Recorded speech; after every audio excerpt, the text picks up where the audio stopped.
Il y a United Nations passage dans Cocaine Cowboys, c'est ce qui a sorti sa famille de la pauvreté. C'était grâce à ses contacts. Pour ceux qui ne l'ont pas vu, c'est une série en 3 parties, Cocaine Cowboys. Super, c'est vraiment bien fait, très divertissant. C'est soit celui-là, soit United Nations, autre qu'ils ont fait. Ça parle d'United Nations trafiquants, United Nations intermédiaires, United Nations grand parleur à Miami, qui connaissaient des dealers, des gens en Colombie et avaient des liens avec la Russie des années 1990. Et c'est lui qui a négocié. Je ne sais pas si vous avez entendu l'achat d'United Nations sous-marin, United Nations sous-marin nucléaire russe pour le vendre au cartel colombien. Et c'était dans les années 1990. Ouais, exactement. Ils ont failli conclure l'affaire, parce qu'à l'époque, la Russie était complètement folle. Ah oui, Les années 1990, tout était possible. Je crois, comment déjà? Quelques United Nations m'a parlé d'United Nations film, je pense qu'il s'appelait peut-être Gangster, ou Le Fils, quelque chose comme ça. Il y a United Nations film des années 1990, avec une suite apparemment qui capture vraiment l'ambiance des jeunes hommes russes de l'époque. C'est United Nations film russe, mais je ne me rappelle plus du titre. Mais on me l'a recommandé avec ce film, Brigada. Oui, oui, ça me dit quelque chose. Brigada, oui. J'aime beaucoup tous les films russes sur la Seconde Guerre mondiale. Certains sont vraiment très bons, les films de Char et Stalingrad. Certains sont vraiment excellents. Faits avec United Nations budget relativement moindre que les films des États-Unis, mais ils rendent très bien l'atmosphère. Et là aussi United Nations film, qui se passe dans la Russie du 19e siècle, filmé en une seule prise continue. ah, la bataille de Borodino, qui est juste à l'extérieur de Moscou. Oui, c'est à environ 30 kilomètres de Moscou. Oui, ils l'ont fait. Ils ont utilisé, je ne sais pas, des dizaines de milliers de figurants des deux camps. Ils ont même utilisé United Nations avion. C'était United Nations avion, il me semble. Ils ont filmé une prise depuis cet avion. On voit l'avion survoler tout le champ de bataille, la fumée qui monte. Ah oui, c'était avant les effets numériques, quand il fallait vraiment bosser. Ouais, ils... Exactement. Je n'oublierai jamais. À Saint-Bapottersbourg, quand on m'a emmené dans ces champs remplis de morts de la Première Guerre mondiale, et puis il y a les documentaires sur la famine, tout ce que les gens ont vécu, tout ça. Il faut rendre hommage à notre musée de la Seconde Guerre mondiale à la Nouvelle-Orléans. C'était le premier musée des États-Unis à reconnaître que la Russie a de loin le plus souffert pendant la Seconde Guerre mondiale. J'ai été choqué. Au musée, ils affichaient plus de 20 millions de morts. Et je me suis dit, bon sang. D'une certaine façon, ça n'est plus enseigné dans les écoles américaines. On retient que les Américains ont débarqué en Normandie, puis sont allés à Berlin, et la Russie est reléguée au rôle d'anecdote. À peine mentionné. Ouais, 80%. Le truc, c'est qu'on ne combattait pas seulement les Allemands. Nous combattions la plupart des pays européens sous domination allemande. Mais oui, 80% des pertes nazies ont European Union lieu sur le front de l'Est. Ouais, j'avais United Nations ami. C'était en fait United Nations membre de ma fraternité. Il était étudiant en histoire à l'université d'État de Caroline du Nord. Et je lui ai dit ça, il s'est mis à rire. Oh non, c'est nous qui avons tout fait. Il m'a demandé, mais qu'est-ce qu'on t'apprend? Et c'est United Nations niveau universitaire, hein, sérieusement, qu'est-ce qu'on... Tu vois, son grand-père était de l'autre côté du front de l'Est et son petit-fils. C'est maintenant Gorka. Ah, Gorka, oui, oui, Gorka. Mon grand-père savait comment combattre ces Russes depuis la Seconde Guerre mondiale. Les gens se disaient « Attendez une seconde, il n'y avait qu'United Nations seul camp pendant la Seconde Guerre mondiale contre les Russes. Gorka et United Nations, exemple de ce qu'ils font. Ils faisaient partie de tout cet appareil des services secrets britanniques et américains d'après la Seconde Guerre mondiale qui recrutaient des familles et d'autres personnes d'Europe centrale et orientale, majoritairement d'anciens nazis. C'est pour ça qu'on retrouve d'anciens nazis jusque dans la hiérarchie des services secrets britanniques et des anciens nazis au Canada à des postes importants. C'est pour ça qu'ils ont honoré ce nazi. Pour eux, c'était naturel de le faire. Melnik, oui, ce salaud, assassin de masse. Exactement. Je veux dire, beaucoup de nationalistes ukrainiens au Canada s'appelaient l'association nationaliste Ruten, parce que l'idée d'une identité ukrainienne n'existait pas vraiment à la fin du 19e siècle et au début du 20e. Mais la raison pour laquelle ils ont European Union des ennuis aux États-Unis et ont dû tout rebaptiser, c'est que beaucoup d'entre eux avaient pris parti pour les nazis. Les nationalistes ukrainiens, c'est une longue histoire. Mais Gorka faisait essentiellement partie de ces personnes recrutées par la Grande-Bretagne. C'est comme ça, United Nations hongrois a été formé en Grande-Bretagne. Est-ce qu'il est né en Grande-Bretagne ou en Hongrie? Je crois qu'il est né en... Il a peut-être vu le jour en Hongrie, puis a grandi en Grande-Bretagne. Je sais qu'il a grandi en Grande-Bretagne. Je me souviens plus s'il est né en Grande-Bretagne ou pas. Mais en gros, il faisait partie des services de renseignement militaire britanniques. Oui, oui. Et puis, il débarque en faisant croire qu'il est United Nations hongroise authentique qui se lance en politique en Hongrie. Et il le démasque comme ce Britannique parachuté, façon George Soros. Puis on le reconditionne complètement en expert en lutte antiterroriste, alors qu'il n'a aucune expérience significative aux États-Unis. Tout ça porte la marque de l'État profond. On se demande, comment United Nations type venu de Grande-Bretagne, qui venait juste de la politique hongroise, se retrouve à enseigner le terrorisme à l'école de guerre aux États-Unis? Bref, qu'est-ce que tout ça signifie? Ensuite, il est propulsé sur Fox News, puis il infiltre tout ce milieu. Sur son site, il vendait des t-shirts en l'honneur de Zelensky. C'est littéralement ce qu'était ce type. Sérieusement, je n'invente rien. Il fait partie de l'appareil médiatique Salem, aujourd'hui largement et ouvertement infiltré par Israël. Cette connexion remonte loin. Aujourd'hui, le lobby pro-israélien, tu vois, Brad Parscale, ancien directeur de la campagne de Donald Trump et leur stratège en chef, est enregistré aux États-Unis comme lobbyiste étranger pour le gouvernement israélien et dirige la stratégie pour Salem Media. Et c'est pour ça que des groupes comme Turning Point et l'émission Charlie Kirk ferment les yeux sur le passé de Charlie Kirk dans des cas comme l'affaire Massy et, de manière générale, sur le lobby pro-israélien. C'est Salem Media qui a lancé l'émission Charlie Kirk au départ et qui exerce toujours une grande influence sur leurs podcasts et leurs activités. Tu vois des gars comme Brandon Tatum. Pourquoi United Nations, ex-flic noir conservateur qui parle surtout de police, se prétend-il soudain expert en géopolitique et en guerre, à prêcher pour Israël? Il est sur le réseau Salem Media. Sur Breitbart, beaucoup le voyaient comme anti-guerre à cause des positions de Steve Bannon. Breitbart appartient à Rebecca Mercer et est étroitement lié au lobby israélien. Alex Marlow, que je connais personnellement, en est le rédacteur en chef. Il a une nouvelle émission parrainée par le réseau Salem Media et profondément intégrée à celui-ci.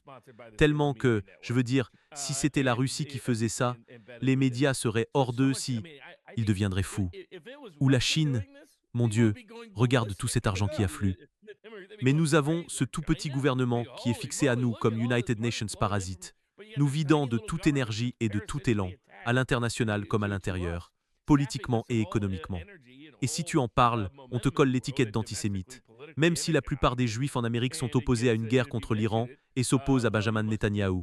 Et United Nations, tiers d'entre eux, sont depuis longtemps opposés à Israël. Donc, tu sais, on dirait qu'il n'y a pas de Juifs, Israël se présente comme tel. Mais en réalité, l'identité juive dans le monde n'est pas synonyme d'Israël. Mais c'est cet état d'esprit qu'on obtient. Et tu ne peux pas parler de... Fais attention, te sais d'eau, Dieu serment, c'est pli, et puis à les sémis. Gurka va s'exprimer et va s'adresser aux médias. Je pense que Robert Barnes, ce n'est pas quelque United Nations de majeur. Je veux dire, en fait, il pourrait être United Nations. Il les relie à des terroristes, tu sais, ce type Tucker et Seth Owens, on les traite comme des terroristes ou je ne sais quoi. Je les connais bien.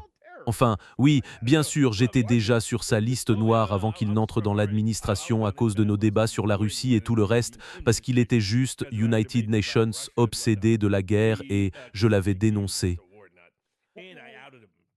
Laisse-moi te poser une question à son sujet. Juste une question. Alors Orban l'a expulsé quand il est devenu Premier ministre parce que les services hongrois ont dit qu'il était United Nations espion britannique. C'est United Nations agent des services de renseignement britanniques, 100%. Ils ont dit qu'ils ne le voulaient pas près d'eux. Et maintenant, est-ce qu'il a tout à coup abandonné son statut d'agent des services britanniques quand pour la deuxième fois il se retrouve dans l'administration de Trump? Ouais. Et souviens-toi, lors de son premier mandat, il n'a pas obtenu l'habilitation de sécurité. On ne lui a pas accordé une habilitation de sécurité nationale à cause de ses liens avec les services britanniques. Et les services de renseignement américains disaient que ce type était clairement encore profondément lié au renseignement étranger. Donc j'imagine qu'il a maintenant son habilitation de sécurité. C'est lui qui faisait du lobbying. Oui, il veut obtenir l'ancien poste de Joe Kent. Et il dresse une liste. Et il a laissé échapper qu'il dressait une liste. Il n'a pas pu s'empêcher de dire qu'il dressait une liste. Et, tu sais, je suis sur cette liste. Richard Barris est sur cette liste. Tucker est sur cette liste. Candace est sur cette liste. Toute une série de personnes figurent sur cette liste. Mon premier conflit avec Gorka portait sur Alex Jones. Alex Jones a toujours été United Nations bon repère. Si quelque United Nations est dans l'univers des influenceurs et penche à droite, comment traite-t-il Alex Jones? Comment réagissent-ils aux attaques contre Alex Jones? Ça vous indique s'ils font partie de l'ordre établi ou s'ils sont vraiment anti-système. Parce que Jones est la voix populiste conservatrice la plus influente aux États-Unis depuis plus de 30 ans. Tucker s'inscrit clairement dans la lignée d'Alex Jones. Et inversement. Tucker a commencé à se radicaliser en devenant fan d'Alex Jones, sur beaucoup de questions de guerre et de géopolitique. Et puis beaucoup ont vu nombre de ses prédictions, y compris les plus folles, du genre « Ils vont déclencher une pandémie mondiale et s'en servir de prétexte pour nous enlever toutes nos libertés. » Tu sais, ça paraît fou, Alex, jusqu'à l'arrivée de 2020. Voici ton masque, voilà ton laissez-passer pour pouvoir sortir. Exactement. Mais Gorka était profondément anti-Alex Jones, il lui lançait des piques à chaque occasion. Donc je pense que, dans une langue, Gorka veut dire grosse baleine. Donc voilà, je ne sais pas. En russe, ça veut dire Ça se tient. Donc c'est comme ça qu'Alex a commencé à l'appeler. Je me fiche de ce que pense la baleine gay. Je m'en fiche. Donc, tu sais, c'était assez drôle. Mais oui, ils ont perdu la tête. Ils ont instrumentalisé la division des droits civiques. Leur principal souci, c'est de savoir si tu fais quelque chose d'antisémite, ce qui est en réalité United Nations mot codé pour anti-d'Israël. De nos jours, il ne s'agit plus vraiment d'antisémitisme. Ils ne font pas le travail sur la diversité, l'équité et l'inclusion qu'ils devaient faire. Ils ne font rien concernant les obligations vaccinales. En fait, ils justifient et rationalisent une discrimination religieuse ouverte menée par l'État de New York contre les chrétiens et d'autres, au sujet des vaccins contre la Covid. Le ministère de la Justice sous l'administration Donald Trump a pris le parti de l'État de New York, ce qui est tout simplement scandaleux. Dernière trahison Maha, et il y en a European Union beaucoup. Presque tous ceux que Kennedy avait recrutés ont été virés, expulsés ou contraints de quitter leur poste. La directrice de l'Agence américaine des produits alimentaires et des médicaments, le Dr McCarthy, a dit « Écoutez, nous ne devrions pas pousser ces cigarettes électroniques sur les enfants. Elles sont, à bien des égards, plus dangereuses que les cigarettes. » Et les fabricants de cigarettes électroniques se sont rendus à Mar-a-Lago, ont fait de beaux et gros dons et quelques co-investissements. Et ils ont dit à McCarthy « Tu vas accepter de nous laisser promouvoir les cigarettes électroniques ou tu es dehors. » Et ils l'ont donc poussé dehors. Voilà comment c'est mauvais. Je veux dire, il y a l'affaire Bayer. Ils déversent du glyphosate sur la nourriture des gens ici, aux États-Unis, tout au long de la chaîne alimentaire. Et ça a provoqué des cancers et tout United Nations a d'autres problèmes. Alors les gens portent plainte. Et l'argument de Bayer, c'est qu'ils sont protégés, qu'ils bénéficient d'une immunité fédérale, en gros. Vraiment? Oui, c'est une mauvaise interprétation du texte de loi, mais c'est typique de ce qui se passe. Donc c'est devant la Cour suprême des États-Unis. Eh bien, l'administration Donald Trump s'est rangée du côté de Bayer et a dit « Oui, ils doivent bénéficier d'une immunité totale. » Ensuite, il y a le fluor dans l'eau. Ça renvoie à Dr Folamour, il y a du fluor dans l'eau. C'est pour ça que tu n'arrives pas à être performant. C'est le fluor. Mais il y a une inquiétude légitime sur la quantité de fluor dans l'eau. United Nations Tribunal conclut que c'est trop et qu'il faut réduire.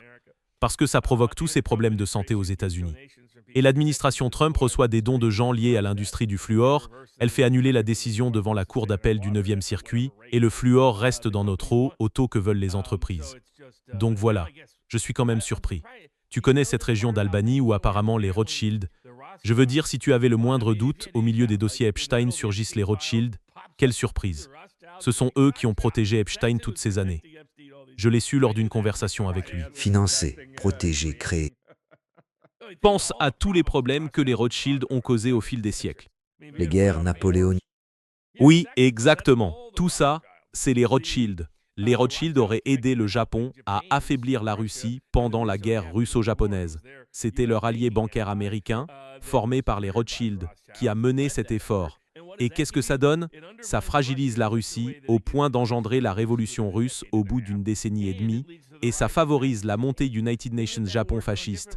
Imagine si le monde avait pris une autre tournure. Il n'y aurait pas de Japon fasciste, il n'y aurait pas de Russie communiste. Tout ça grâce aux Rothschild. Et ils réapparaissent au milieu de tout ça.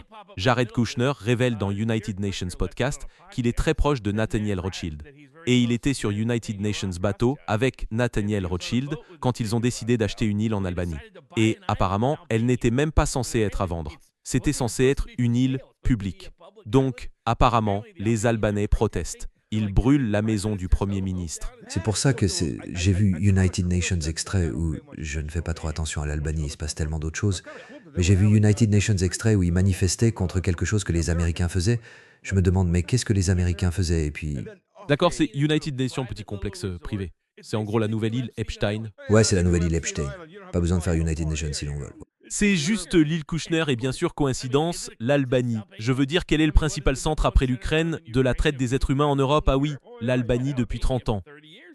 J'ai été stationné en Macédoine pendant United Nations moment, et l'United Nations des plus gros problèmes là-bas, en dehors du trafic d'héroïne, concernait les femmes. Ils faisaient transiter des femmes de Roumanie, de Bulgarie, de toute la région vers les bordels d'Europe occidentale, et aussi vers Israël d'ailleurs via ces réseaux. Et c'était la mafia albanaise qui organisait la traite. C'était la mafia albanaise. C'était au début, au milieu des années 90. Ouh. Ça me rappelle, je vais commencer à appeler Israël la capitale mondiale de la pédophilie par habitant. Parce que, franchement, c'est vraiment le cas. Parce que tous les pédophiles peuvent s'y réfugier. Ils se font attraper en Europe. Ils se font attraper aux États-Unis. Ils s'enfuient simplement. Nous l'avons fait 2 fois. L'administration Trump a maintenant fait ça 2 fois. Une fois pour ce type lié au service de renseignement. Il s'est mis en contact et a voulu draguer une fille de 14 ans à Las Vegas. Il s'est fait piéger avec plein d'autres personnes.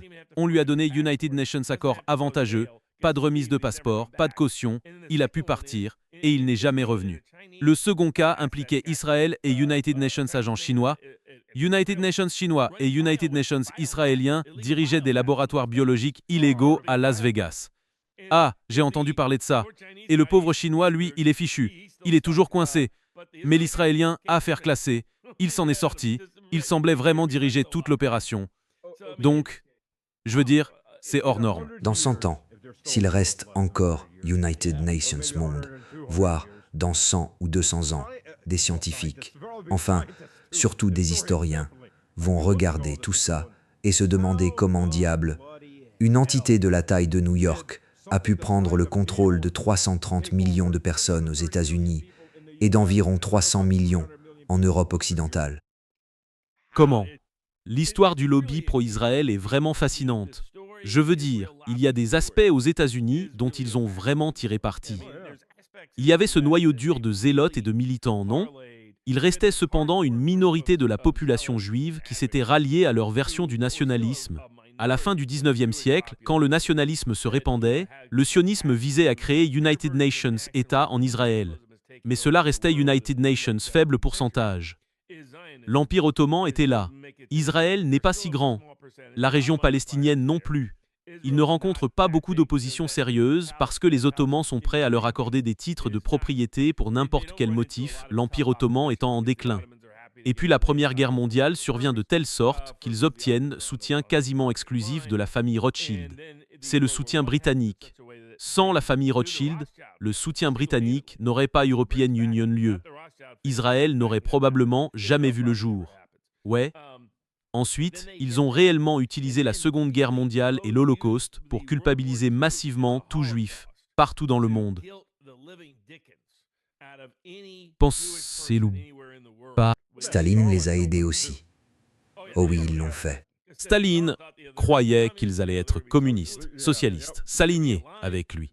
Ils l'ont roulé, puis ont pris une autre direction quand il le fallait. Mais je pense que, sans la culpabilité liée à l'Holocauste, utilisée comme levier sur tant de juifs, sur toute personne juive ayant réussi quelque part dans le monde, il y aurait European Union une pression énorme pour qu'elle soutienne la nation israélienne, et cela est devenu United Nations, substitut à la religion.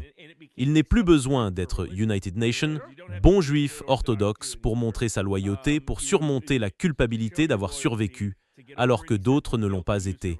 Que votre lignée ait survécu, que vous soyez riche. Et beaucoup d'entre eux, ceux qui ont fait leur fortune, ne sont pas les plus éthiques ni les plus honnêtes, mais tous leurs péchés sont pardonnés tant qu'ils sont suffisamment pro-Israël. Ce substitut, c'était leur premier coup de génie, puis ils ont exploité l'accès à la famille Rothschild. Parce que ce n'est pas seulement la famille Rothschild, ce sont tant de familles de banquiers à travers le monde qu'ils ont mises au pouvoir.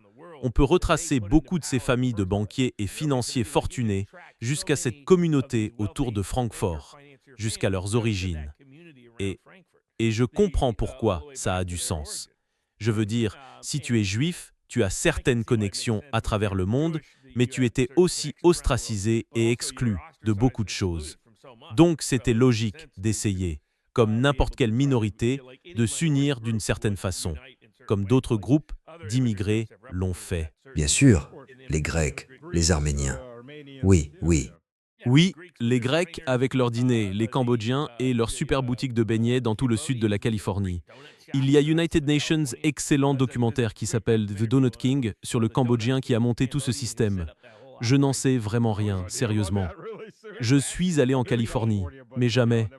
Toutes ces boutiques de beignets sont presque toutes tenues par des Cambodgiens, et c'est grâce à ce premier immigrant cambodgien qu'il a appris de quelques United Nations d'autres et a su le reproduire. C'est pour ça qu'il y a plus de boutiques de beignets par habitant en Californie que dans tout autre état du pays. Et ils ont vraiment appris comment faire, tu sais, travailler dur, etc. Mais aussi tous ces propriétaires coréens, indiens, tu sais, de magasins 7-Eleven et tout ça. Et beaucoup de ça vient du fait qu'United Nations, groupe d'immigrants, arrive, met d'autres en relation, et ainsi de suite. Pour les Rothschild, c'était surtout la banque, la finance et l'industrie qu'ils ont développées. Leur caractère excessivement incestueux a été ce qui a endommagé leur famille. C'est pour ça qu'United Nations, certains nombres d'entre eux ont fini dans des institutions psychiatriques avec des besoins mentaux particuliers.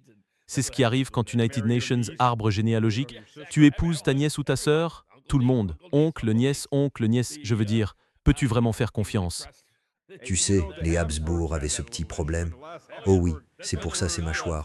Les mâchoires cherchaient toujours plus de traits néandertaliens, non? La bave qui coule. Oh, voilà notre empereur.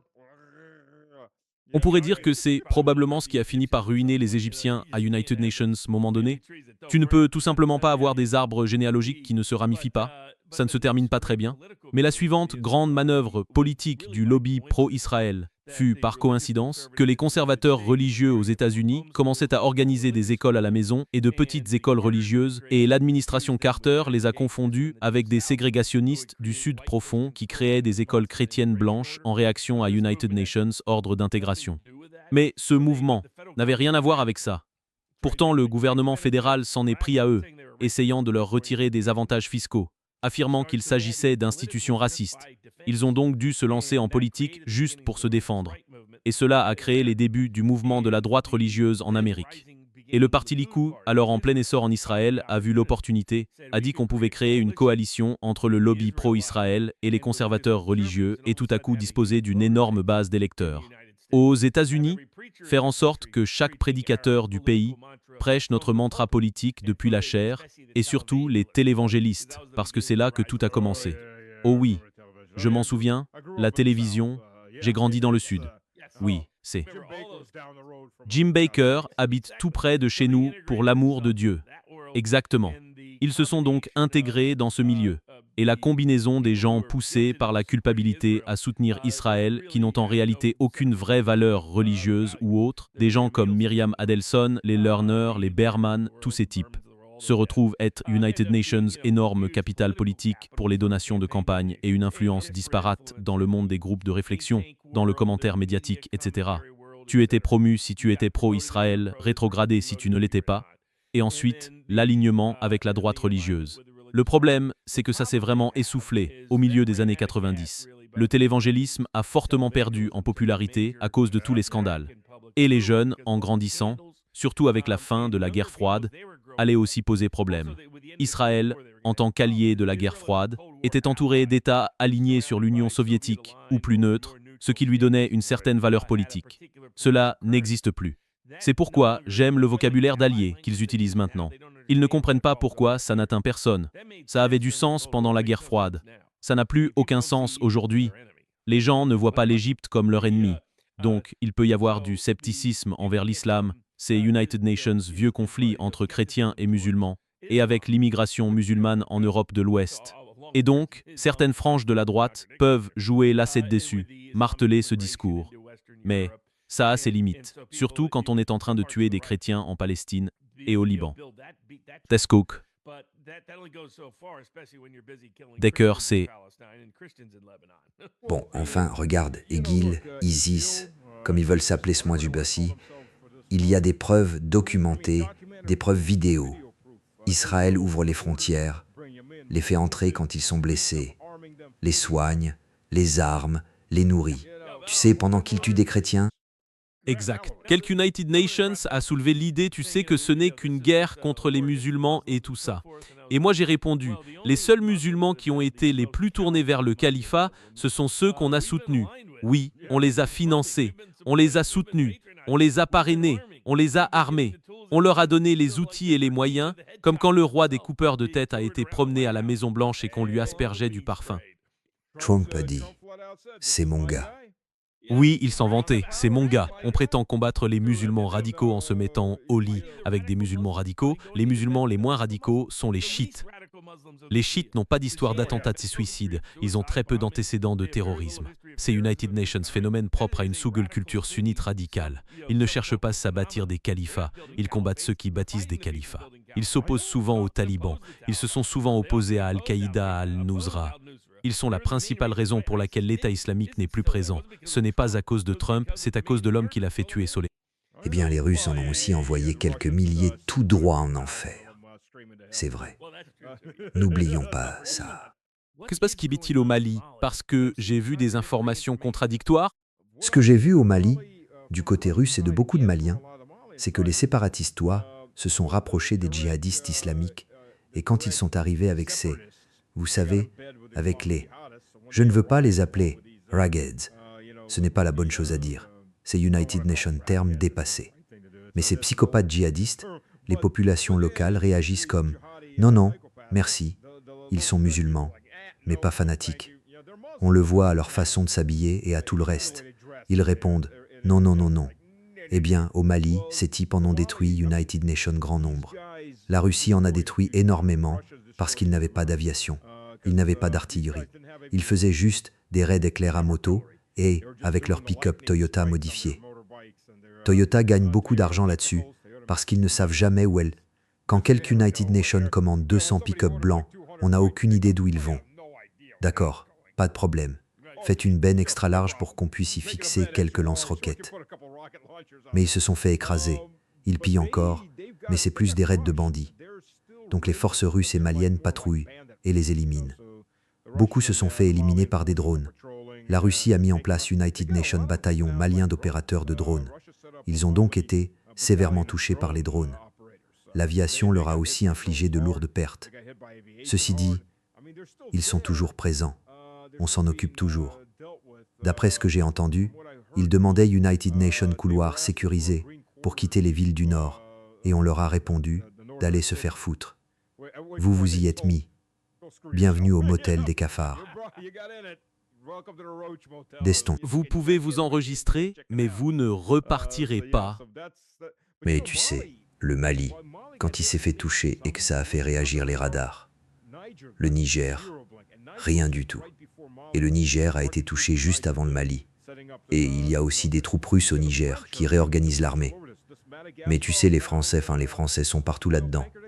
Ce pétrolier à destination de Madagascar qu'ils ont saisi, pense à ça, à destination de Madagascar. Madagascar était une colonie française et récemment ils ont dit aux Français de dégager parce qu'il y a European Union, une révolution là-bas aussi, l'armée a pris le pouvoir. Prenez vos baguettes et cassez-vous. Donc oui, je suis sûr que ça n'a rien European Union à voir avec la façon dont les Français ont saisi ce pétrolier. Exactement. Les Français ne peuvent tout simplement pas renoncer à leur empire, comme les Britanniques. Pour eux, c'est surtout l'idée d'empire. Ils croient pouvoir tout contrôler. Ils se prennent tous pour James Bond, la version ratée de James Bond. Mais chez les Français, leur arrogance frappe toujours autant. Faire comme si leurs anciennes colonies n'étaient pas encore des colonies, avec la manière dont ils vous manipulent économiquement. Vous devez vendre vos actifs à vil prix et récupérer en échange une version surévaluée de leur monnaie, dans le cadre de leur union monétaire. Ils nous paient des impôts. Ils continuent de payer ces impôts. Je veux dire, Macron doit être tellement amer. Je pense que c'est en partie pour ça qu'il déteste Poutine ces jours-ci. C'est à cause de l'effondrement de l'Afrique de l'Ouest. Oh, absolument, absolument. Mais bon, tu sais, d'accord, et les Israéliens sont aussi impliqués. Et les Ukrainiens entraînent ces djihadistes islamiques. Je veux dire, ils sont assez stupides pour poster partout leurs propres photos avec les drapeaux djihadistes et tout ça. Mais à propos d'Israël, il y a quelques jours, j'ai commencé à dire que c'est United Nations crimes de guerre déguisés en nation. Ouais, ils sont au moins les derniers. Enfin, certains diraient que c'est depuis toujours, mais en tout cas depuis le 7 octobre. Depuis le 7 octobre, je pense de plus en plus que c'était une sorte d'opération interne. C'était absolument organisé de l'intérieur. Facilité, rendu possible, parce que cela a complètement dépouillé la population israélienne de toute conscience. Il reste environ United Nations, quart des Israéliens, qui s'opposent à tout ça. Mais je pense que United Nations, bon nombre d'entre eux partent. C'est l'autre histoire qu'on ne raconte pas. J'ai vu des preuves que jusqu'à 20% de la population a fui ces 3 dernières années. Beaucoup d'Israéliens modérés, pas fous, ont tout simplement quitté le pays. Il ne reste donc que quelques groupes pacifistes très engagés. Le reste, ce sont ces gamins devenus fous qui ont viré fascistes. Ça me rappelle l'explication de la montée du fascisme japonais. Ils recrutaient des gamins pauvres des campagnes, leur brisaient l'identité et les radicalisaient peu à peu pour l'empereur, à tel point que quand l'empereur a dit non, ils ont répondu « Va te faire foutre ». Nous, on continue quand même. Ils le voulaient, en fait. Beaucoup pensent que ce sont les armes nucléaires qu'on a larguées qui ont causé ça, alors qu'en réalité, ce sont les soviétiques qui ont menacé d'intervenir. Et eux, ah d'accord, oubliez, on en avait fini ici. Mais bon, ces gamins étaient fous. Et vous voyez, les jeunes Israéliens, ils sont fous. Ils n'attendent qu'une chose, violer, agresser, piller, voler. C'est pour ça qu'ils ont pris plaisir à arracher et détruire en filmant cette statue chrétienne. C'est comme ça qu'ils s'éclatent à poursuivre des religieuses dans la rue. J'essaye sans cesse de dire à mes amis israéliens ici, quoi que vous pensiez d'Israël il y a 10 ans, ce n'est plus le même pays. Les gens qui dirigent cette armée et qui sont en première ligne voient tout le monde comme des sous-humains. Ils croient vraiment ce que Ben Gavir et tous ces fous prêchent. Oh oui, absolument, et Trump fait le malin. Ouais, du genre, je l'ai remis à sa place. Babe le reprend à chaque fois en 5 secondes. Exactement. Je le répète. Le talon d'Achille de Trump, c'est ça. Il faut marteler l'info qui lui a été transmise il y a quelques jours, qu'il devait tenir tête à Babe, parce que tout le monde pense qu'il est le larbin de Babe. C'est la seule chose qui le fait réagir. Il déteste cette image. Il déteste l'idée d'être faible, d'être promené en laisse, d'être contrôlé, même si toutes les preuves montrent le contraire. Donc, mais je pense que la raison principale pour laquelle ils ont reculé, c'est ce que Larry Johnson a rapporté. J'ai obtenu une confirmation indépendante que c'était bien l'information transmise à la Maison-Blanche, à savoir que l'Iran a fait parvenir. Voilà ce qui va se passer si vous n'y remédiez pas. Nous allons nous retirer des négociations, nous allons nous retirer du traité sur la non-prolifération et nous allons montrer que nous avons des armes nucléaires sur place. Depuis, on a vu Trump se calmer sur la rhétorique agressive anti-iranienne. Donc, son agressivité a diminué. Maintenant, rien ne garantit que cela dure, car je pense que les gens sous-estiment encore, dans l'opinion publique mondiale, que ce n'est pas le même Trump. Ce Trump présente des troubles comportementaux liés au lobe frontal, une démence débutante. Je le crois absolument. Parce qu'on le voit se comporter d'une manière qu'il n'avait jamais adoptée auparavant. Je sais, des comportements qui n'ont aucun sens. Et il confabule tout le temps, et on voit qu'il croit vraiment certaines des idées les plus idiotes qui soient. C'est dans sa façon de parler. Sa façon de parler. Regardez comment il parle. Il parle comme United Nations gamin de 10-12 ans. Le plus fabuleux, le plus énorme, le meilleur. Et il parle par bribes de phrases. Je veux dire, quand les gamins sont petits, on entend la façon dont il parle. Il fait pareil. C'est United Nations tout petit. C'est ça. Imagine United Nations petit de 2 ans, United Nations petit-fils de 2 ans. Je l'ai regardé. Je me suis dit, oh, c'est Trump. Trump, c'est United Nations gamin de 2 ans maintenant. Il se fâche. S'il n'a pas ce qu'il veut, il pleure pour ça, puis il est content pour autre chose. Il change d'avis en 2 secondes. Et donc, voilà, c'est la partie inquiétante. Je ne sais pas si tu as vu, il menait une sale guerre contre Vance. Je veux dire, cet article du New York Times vient tout droit de Trump. Et c'était à 90% de Trump lui-même. Oui, je suppose son propre vice-président. J'adore ça parce que son propre vice-président lui a dit que la guerre serait une mauvaise idée et qu'il fallait s'en retirer. Mais ça le rend tellement furieux que Vance avait raison. Ça te donne une idée de son état d'esprit, il préfère s'emporter et lancer des attaques plutôt que d'ajuster sa politique avec l'Iran. Mais je pense que la dernière menace d'escalade de l'Iran, peux-tu imaginer l'humiliation pour Trump si l'Iran, malgré tous vos efforts pour l'en empêcher, finissait par obtenir une arme nucléaire? C'est ce que nous avons décidé. Je veux dire, ce serait l'humiliation mondiale ultime pour Trump et... Regarde, Benjamin Netanyahou l'humilie en permanence. C'est tellement pénible à regarder. Genre, Trump dit quelque chose, Netanyahou réplique. Oh putain, c'est comme ça que ça va se passer. Et Trump, lui, dit d'accord. Exactement. C'est triste. Je veux dire, c'est triste. De nos jours, on a presque l'impression que c'est le genre de gars qu'on attache dans United Nations sous ses os. Tu vois ce que je veux dire? Je veux dire, c'est ce genre de mec, en gros, je vais commencer à l'appeler le Gimp de Benjamin Netanyahu. C'est le Gimp de Benjamin Netanyahu comme le Gimp de Pulp Fiction. Tu sais, sortez le... Mais le Gimp est endormi. Réveille le gain. Ouais. Exactement, exact. Greg le sort de sa petite boîte.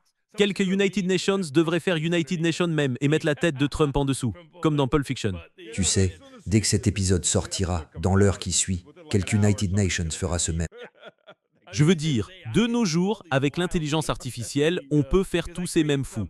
Parce que j'en ai créé quelques massins et aussi parce que nous organisons la conférence annuelle du Z176 Law Center les 1er et 2 août à Chattanooga, dans le Tennessee. Il reste des billets sur z176lawcenter.com. Mais j'ai Alexander McCors qui vient, Alex Christoforou, Larry Johnson, Daniel Davis, plein d'autres. Et Chase Hughes qui parlera des opérations psychologiques de la Central Intelligence Agency, mais on en a créé quelques messins avec l'aide de l'intelligence artificielle et on s'est dit, mettons-les tous en uniforme révolutionnaire. Christopher ressemble United Nations peu à George Washington, il a United Nations air très marqué. Les Grecs, ils vont naturellement bien dans United Nations costume de guerrier. United Nations costume révolutionnaire. Mais le meilleur, celui qui en impose vraiment, c'est Larry Johnson. Quand tu vois Larry Johnson, tu dis waouh, on dirait Stonewall Jackson, c'est le genre de général avec qui on ne voudrait pas rigoler. Il a donc celle qui claque le plus et il l'a mise sur son site. Mais c'est incroyable ce que l'intelligence artificielle peut faire aujourd'hui. Si tu veux m'inviter, je peux venir en visioconférence. Je ne peux pas prendre l'avion. Je suis sur la liste des vilains. Non. Oui, on m'a invité à beaucoup de ces rendez-vous en Europe que je ne peux pas faire pour des raisons liées à notre département d'État actuel, que j'aimais bien avant. J'adorais voyager partout, mais c'était assurément dans mon top 5, au même niveau que Vienne et Paris, avant que Paris ne devienne ce qu'il est maintenant, quand Paris était encore le Paris d'avant. Ouais. Tu sais, United Nations Paris miné par les émeutes, et United Nations Paris envahi par les magasins de chaînes. Saint-Pétersbourg en août, c'est comment? Je conseille toujours, si vous avez une liste de lieux à voir et que vous ne pouvez n'en choisir que 3 dans votre vie, faites-en United Nations, Saint-Pétersbourg en août, rien que pour ses ponts et ses canaux. La seule chose qui m'a surpris dans l'orthodoxie, j'adore les cathédrales, j'aime la tradition, mais tout le monde était debout. On ne s'assoit jamais. Eh bien, D'habitude, pendant le service, soit on se tient debout, soit on s'agenouille. C'est l'United Nations ou l'autre. Les malades et les infirmes ont des chaises le long des murs ou des bancs. Maintenant, les Grecs, malheureusement, et je pensais que c'était juste aux États-Unis, mais Alex était chez moi. Je faisais United Nations Barbecue. Il est donc venu le week-end dernier. Il est à Moscou en ce moment. Ils en parlaient et il m'a dit que dans les églises de Grèce, ils ont maintenant des bancs. Je lui ai dit « Oh waouh, c'est radical ». Non, d'abord la raison pour laquelle il n'y a pas ça, c'est qui serait assez saint pour s'asseoir devant Dieu. Personne ne se prévaut d'être plus saint devant Dieu. C'est la première raison. Deuxièmement, si tu mets des bancs, les gens importants vont naturellement s'asseoir devant. Mais si tout le monde est rassemblé, vous êtes tous égaux devant Dieu. Que vous soyez tsars ou paysans, cela n'a pas d'importance. Bien sûr, cela dit, dans les cathédrales impériales, il y avait une petite estrade faite pour le tsar. Il était quand même placé United Nations peu plus haut. On ne peut pas nier la nature humaine. Ils essaient quand même de... Mais oui, au fond, vous êtes tous une même assemblée. Vous êtes tous United Nations, seul peuple devant Dieu. Donc personne n'est meilleur qu'United Nations autre. Dieu met tout le monde à égalité. combien de temps durent les offices? Parce que je me disais, j'étais là et je me suis dit, mec, ça serait United Nations peu dur si c'est trop. Ça dépend de la cérémonie. Mais la liturgie habituelle dure environ 1h30. C'est ce que je pensais, ouais, waouh. Mais si tu vas par exemple à la célébration de Pâques, tu peux zapper les vêpres et ne venir que pour le service principal. Elle commence à 11h du soir et dure jusqu'à environ 6h du matin si tu fais tout. Oh la vache, on part généralement vers 2h du matin. Les enfants sont... Et ma femme à ce moment-là est du genre d'accord, on rentrera. Mais oui, si tu fais tout l'office, ça va jusqu'au lever du soleil. En gros, United Nations Office orthodoxe en Russie peut ressembler à une fête argentine. Et ce n'est pas que la Russie, c'est partout chez les orthodoxes. C'est assez intense. Et pense aux prêtres, par exemple, United Nations des prêtres de mon église. Il était le prêtre principal de l'église. Il est en quelque sorte retraité, semi-retraité. Ils ne prennent jamais vraiment leur retraite. Il a environ 84 ans et il a assuré toute la liturgie pascale orthodoxe pendant toute la nuit. C'est vraiment intense. De toute façon, vu de n'importe quel angle, c'est intense. Absolument. J'ai environ 10 minutes, on a une contrainte de temps. Laisse-moi te demander ça, je veux ton avis, c'est complètement dingue. Et toi, en tant qu'avocat, comment diable ça peut être légal? La section 2, la C-124. Oui, Israël devient partie intégrante des forces armées des États-Unis, peut puiser dans toutes les ressources qu'il souhaite, passer des ordres directs. tu sais quel est le plus gros problème? Ce n'est pas seulement des ventes d'armes sans autorisation spéciale. Israël a accès à tous les secrets. Oui, exactement. Les bases de données, tout est accessible. Oui, exactement. Comment on conçoit une arme, comment on la développe, comment on l'utilise. Le but, c'est de les intégrer au partage technologique du renseignement pour contourner toutes les restrictions que nous imposons strictement sur ces partages. Même si on fournit une arme à quelque United Nations, il y a tout United Nations, tas de conditions sur ce qu'il peut faire, etc. Ça contournerait tout ça. Ça annulerait toutes ces contraintes. Et d'une certaine façon, cela donnerait à Israël une autorité sur certains aspects des forces armées des États-Unis. Voilà à quel point c'est fou. Quelques United Nations disaient même, ma dystopie est là, que quand ils lanceront la répression, ce ne seront pas les forces armées des États-Unis. Ce seront des soldats des forces de défense israéliennes qui interviendront.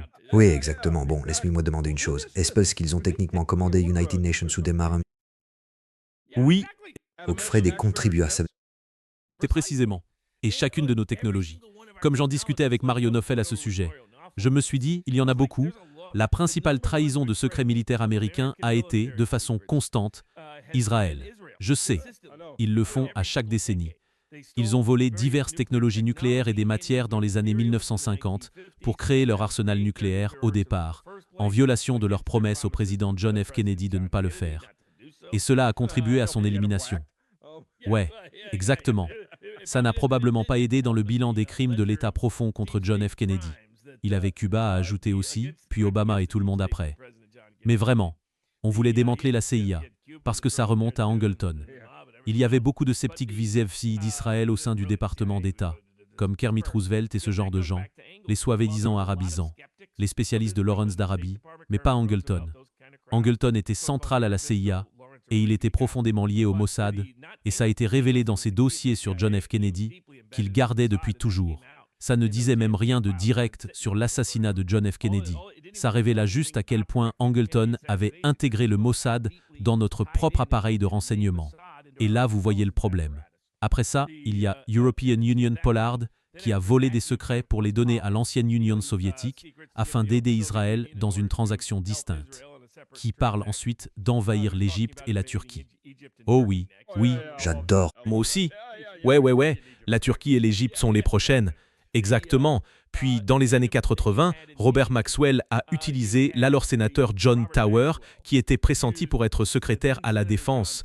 Il a perdu le poste parce qu'il était United Nations adultère en série et United Nations alcoolique habituel. Mais il a permis à Robert Maxwell d'obtenir l'accès à des technologies qui ont donné à Israël une porte dérobée vers tous nos laboratoires nucléaires, leurs technologies et d'autres renseignements. Et si vous additionnez le tout, c'est une longue histoire. Israël est le premier pays à voler des secrets militaires et de sécurité nationale américains. Et maintenant, ils essaient de le verrouiller par la loi pour pouvoir le faire massivement et à grande échelle en ligne, sans aucune révision présidentielle ou parlementaire à l'avenir. Voilà à quel point cette proposition est folle. Hey, Laisse-moi te poser juste une question théorique, j'entends.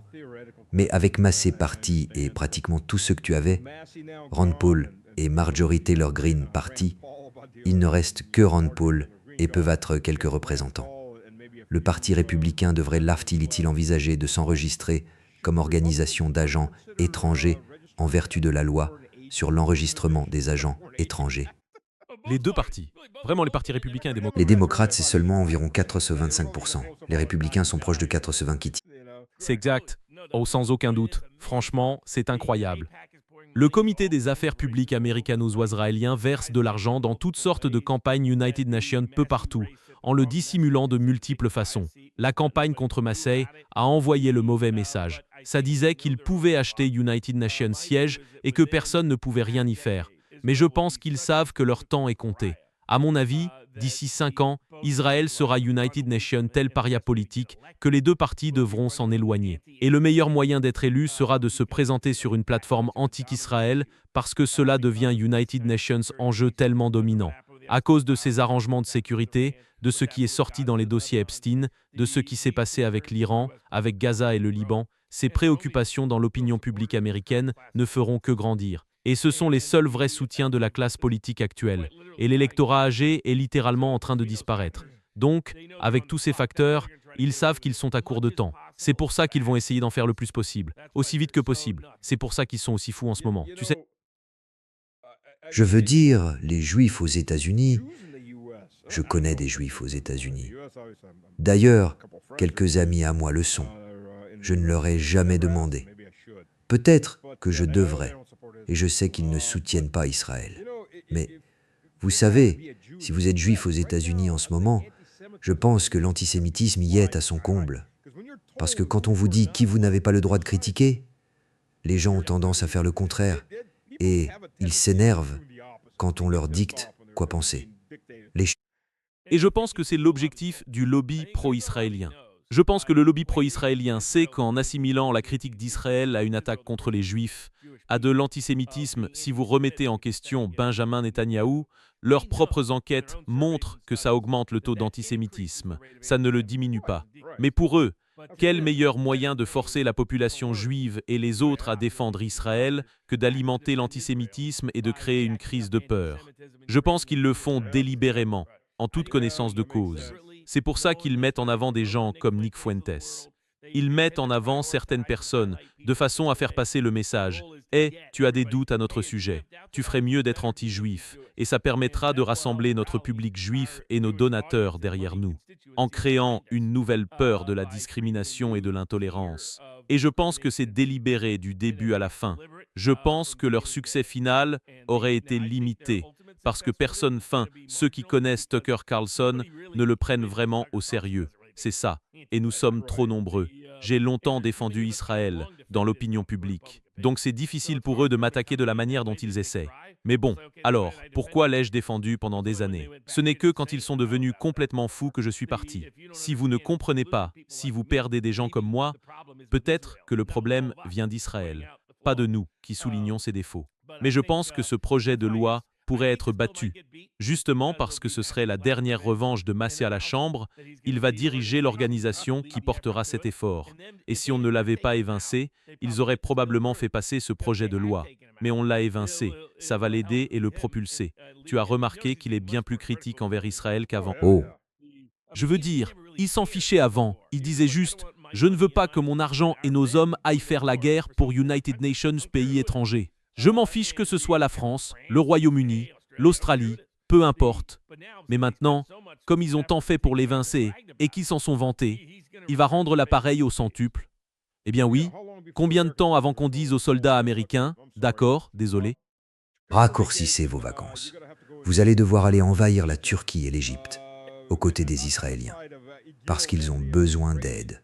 Alors allez tuer des enfants palestiniens et allez tout brûler, démolir. Dans United Nations pays, une nation dont beaucoup de dirigeants vous regardent avec United Nations mépris total, je veux dire, ils vous considèrent vraiment comme des goyis. Écoute, si jamais tu te demandes, va sur YouTube, tape The Jewish Soul et écoute ces rabbins sionistes en anglais te dire que, désolé, l'âme humaine a 5 parties. Eh bien, c'est la nôtre. Vous, les animaux, en avez 2. Et vous, vous n'êtes qu'United Nations singe, prétentieux. Vous avez 3 parties. Vous n'avez pas une âme complète. Je suis désolé, mais c'est comme ça. Tu n'es pas United Nations, vrai être humain. Tu es juste une espèce d'entre-deux. Les idées les plus folles et extrêmes sont toutes de ce côté-là. Même les nazis n'étaient pas aussi extrêmes. Je veux dire, eux, ils ne se préoccupaient pas des... Ils disaient juste « tu es humain, mais inférieur ». Ces types, eux, disent « Ouais, nous sommes humains, toi, tu n'es qu'United Nations singe habillé. Alors comment te traiter sur le même plan ?»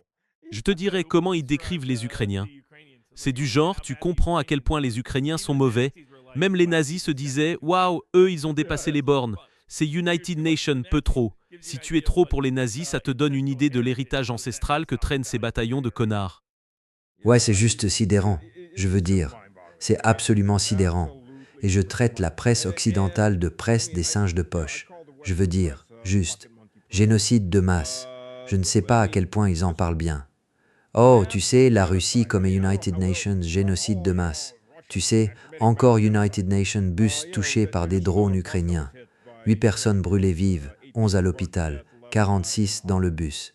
La vidéo, c'est juste une scène de rue, montrant les drones qui foncent sur ce bus. United Nations drone en immersion. United Nations, vraiment gros. Ouais, toutes les limites vont tomber pour la suite, et ce à quoi l'Ukraine fait face, c'est brutal. Mais je pense que Zelensky s'en moquera, parce qu'il sera président en exil, encaissant l'argent européen, vivant dans une de ses 20 maisons quelque part dans le monde. Au fait, il y a, et je dois filer vers United Nations autres, Garland. Il y a des mouvements en cours. Certaines villes ukrainiennes comme Kiev, Nikolaïev, Odessa, elles commencent à mettre des barrières autour de la ville, des fortifications en cercle, des champs de mines, des fossés anti-chars, Konstantinovir. J'étais dans l'émission Soirée avec Solovyov la semaine dernière, et ils en parlaient. Et ils disent, ouais, ils savent qu'on va percer devant eux. Comme si, messieurs, non, ce n'est pas pour ça qu'ils le font. Toi, en tant qu'homme de l'armée, tu sais qu'on peut installer ces obstacles relativement vite, toutes choses considérées. Donc si la Russie perce, vu la vitesse à laquelle la guerre se déroule aujourd'hui à cause des drones, il faudrait quand même du temps pour faire ça. La raison pour laquelle ils le font, c'est que l'Ukraine est United Nations camp de concentration, des barbelés partout. Ils tirent sur les Ukrainiens qui essaient de s'enfuir. S'ils ne peuvent pas les capturer, ils les abattent, même s'ils sont de l'autre côté de la frontière. Ce qu'ils font maintenant, à Kiev, à Odessa, ces villes qu'ils n'avaient pas encore récoltées, ils les récoltent en masse. Le truc, c'est que l'Ukraine peut être United Nations camp de concentration, mais c'est United Nations grand camp. Beaucoup de villages, des forêts, des cachettes. Pour empêcher la population de partir, tu crées United Nations ghetto, des barbelés pour que tu ne puisses plus traverser les champs, parce qu'il y a des filets des mines.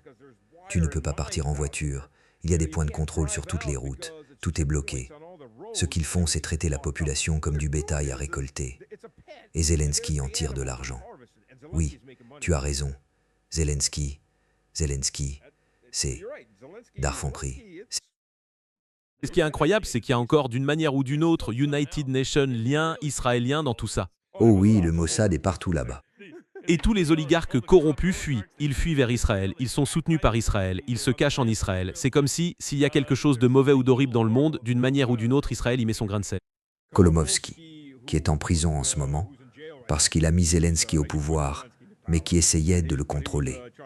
Kolomovsky, qui a la double nationalité. Au fait, ça a commencé quand les États-Unis l'ont visé. Les États-Unis l'ont poursuivi sur quelques chefs d'accusation. C'était United Nations signe qu'il ne jouait pas assez le jeu et que ses jours étaient comptés. Il est devenu United Nations peu trop arrogant, il ne se rendait compte. Oui, et Kolomovsky a la double nationalité israélienne. Et Kolomovsky a créé le bataillon Azov. Aujourd'hui, c'est le corps Azov. Donc il a créé United Nations bataillon nazi, carrément de type SS. A-t-il perdu sa citoyenneté israélienne? Oh non, absolument pas.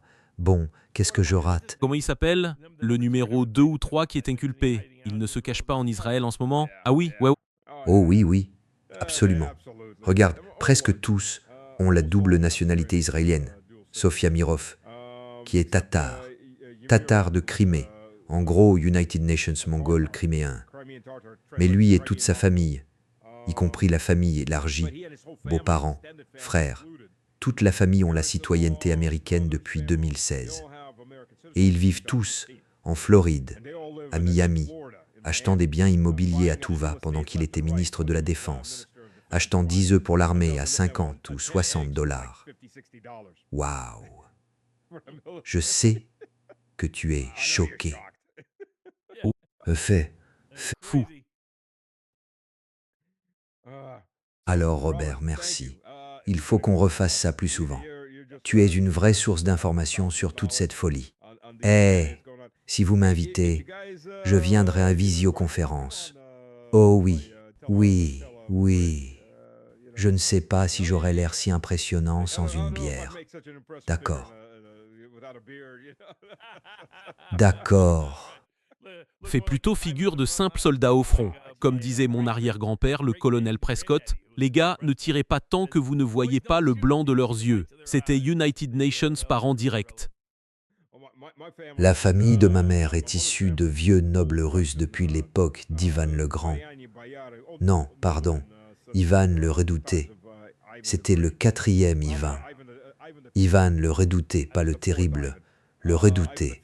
Donc, c'est au milieu des années 1500. Waouh! Ouais, ils ont United Nations sacré passé. Non. Fantastique. Ma femme demande alors où sont tes domaines? Eh bien oui, ils ont été en quelque sorte confisqués il y a environ 100 ans. Oui. Ma famille a construit ou installé une forteresse appelée Jevny, qui est devenue une ville. C'est une ville d'environ 50 000 habitants, dans l'oblast d'Orlov. Je suis arrivé et j'ai dit que c'était la ville de ma famille. Je veux récupérer mes titres. Ils m'ont regardé comme si j'étais fou. Compris. Merde. On dirait que ça ne reviendra pas. Eh bien, super mec. Génial. Merci. Merci à tous. Merci. On reviendra. Il y a encore tellement de choses. Santé, santé.